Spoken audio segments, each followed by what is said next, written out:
Bilang namuno po sa crusades, evangelism at logistics departments, saksi po ako kung paano nagsakripisyo ang bawat isa para lang makapagbigay sa iba't ibang pangangailangan sa simbahan. Nakita ko na kahit pambili ng bigas ng membro, kailangan sakripisyo pa para lang maibigay sa simbahan kahit gugutumin pa ang mga pamilya. Nasaksihan ko po na kahit last centavo para pamasahe, kailangang ibigay pa rin. Bahala nang maglakad papuntang simbahan ang mga mahihirap na membro. Hindi kinaya ng aking konsensya ang double standard life. Maraming workers ang napalo dahil sa panunood na ng sine, pero kami sa Amerika, halos linggo-linggo nanood ng sine, bawal sa amin ito dati. Naghirap ang maraming workers at members sa pagkaruling at pagsulisit sa bawat tao sa lahat ng dako dito sa ating bansa. May namatay, may na-aksidente, may nakulong, may mga na-rape pa na hindi na na-report. Dahil baka hindi paniwalaan at baka makapag-fasting pa dahil may kasalanan na itinago, kaya napahintulutang nangyari. Lahat may kota, di ba? Napakasakit po sa damdamin ko dahil ako po ang namuno sa mga fundraisings. After December season, ang mga members kailangang magtinda ng mga kakanin para maibigay sa mga pledges for Alay kay Kristo, building funds, love offerings, television pledges, tithes, and others. And when they could not provide for their own foods, they would just resort to fasting. Meron din pa akong quota, 10 to 15 million pesos to raise in the month of December alone. I organized the carolers nationwide to meet my quota. We recruited and trafficked our young people from Mindanao and Visayas to carol in the provinces of Luzon and in the national capital region cities. Marami pong estudyante na Nobyembre pa lang kailangan nang mag-absent sa paralan at ang iba hindi na nakabalik sa pag-aaral dahil inuna ang simbahan, inuna ang pagkaroling, inuna ang paghanap ng pera. But nobody questioned where our income was spent. Sa mga buwan ng Pebrero hanggang Oktubre, ang ibang workers na nasa logistics department, kailangan magsolicit na naman throughout the country using the permits of the different associations. Pag-asa ng buhay, Children's Way Foundation, tulong sa may kapansanan, handog ng pagmamahal, pagdamay sa dukha, Shivers for Christ. The supposed income na dapat ibigay sa mga beneficiaries, sa mga nasabing associations, hindi naman talaga truthfully and honestly na ibigay. Only a little portion of the income was shared to the beneficiaries. Ang ibang workers naman, walang hinto sa pagtinda rin ng mga kakanin na may quota of 500 to 1,000 pesos a day, Monday to Saturday. Ito ang buhay ng mga workers na nasa logistics department. In America, they began to notice my indifference. ICC called my attention, stating there were reports from my assistant in the logistics department in Manila that I had secretly sent money to my family. Then, she informed me that ministers wrote letters to ACQ and reported that I tempted and fornicated with them during my visits to their satellite churches. I was so shocked to learn of the sudden accusations. I also wrote a letter and enumerated the real circumstances of my life with all the ministers I came in contact with in relation to our aggressive fundraising, being the National Logistics Coordinator. However, that was not enough. I was then forced to write a long letter of confession, making it appear that I was a sinner who committed all kinds of sins, including those I had committed before joining the ministry.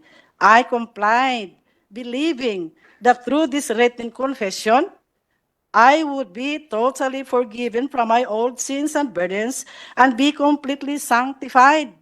In detail, I wrote everything I thought was considered sin I had committed from childhood until the present. I also implicated ACQ in my sins. It had the same tenor of the letter I wrote in Hong Kong in 1994. And this time, he was furious.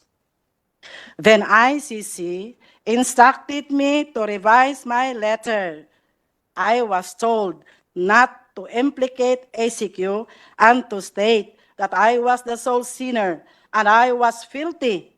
Upon realizing how angry ACQ was, I revised my letter out of fear and stated that I had sinned because I truly was filthy. In detail, I imagined sins. Ms. Teresita, yung paulit-ulit yung binabanggit na ICC, sino po yun? Ingrid Chavez Canada po. Sila pa rin po. All right.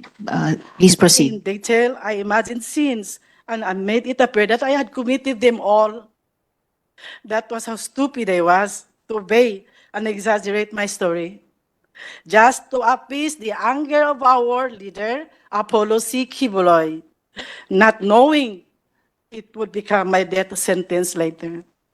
My exaggerated story was then distributed to all his leaders and ministers, and they believed I was filthy, I was pervert, and I was wicked, painting me as the sole guilty party, while ACQ remained innocent. Little did I know this confession would lead to my condemnation within the ministry. And Ms. Teresita, pag sinasabi nyo ACQ, sino po yun? Apollo Carrion Quiboloy po. All right. October 15, 1998, I was sent back here to receive a punishment through prayer and fasting in the guise of spiritual discipline. And the fasting they planned for me was beyond my imagination. It took me 7 months to suffer hunger and isolation in the mountain of Tamayong in Kalinan, Davao City. They placed me in a small, dark, elevated room beside a kitchen, separated only by a mat and walls. My bed was rough, made of uneven slabs, with exposed nails pressing into my back as I slept. I woke up this morning in pain, with no beddings, and the cold October nights left me shivering. I requested a blanket and a mat, but I was denied. Every day from 8 to 5 p.m., I followed a strict routine, regardless of the weather, enduring hunger and isolation. No one allowed near me, as I was labeled filthy and deserving of this punishment. Members were forbidden to speak to me. I was physically very weak and so depressed. I prayed that God would just take my life. Ilang beses po ako nanalangin na sana kunin na ako ng Panginoon. I started to question God and wondered if this was truly a divine process or simply human punishment.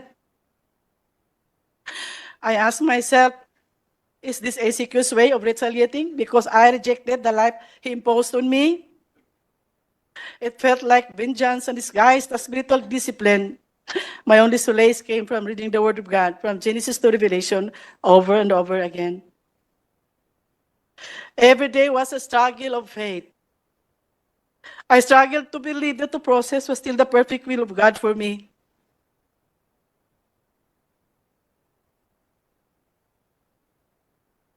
I struggled to believe that I really was a sinner and that I was recuperating from my spiritual disease for the lack of faith. That was to justify my present pains and to at least lighten my burden of loneliness. On January 8, 1999, I gave ACQ a resignation letter and I requested for a fare so that I can travel back to my home in my province. He did not approve my resignation letter. I pleaded to Ingrid, and like a child, I cried for help. But she remained untouched, telling me that it was a divine process. After that conversation, misery doubled. I had no money, and I was still physically weak, so there was no way for me to go out from the compound of the prayer mountain. Waiting for the restoration was the only alternative at the moment. If not for the comforting words of God, surely I would be totally gone out of my mind.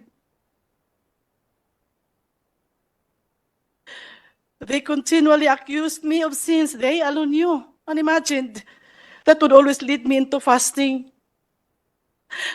It eventually hardened my heart because I started to realize that the purpose of doing it was to totally break me down and to even slowly kill me.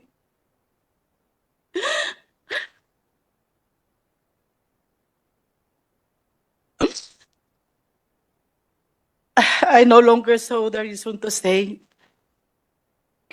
I submitted my resignation as a full-time volunteer worker for the second time. But Apollo Carrion Quiboloy refused it again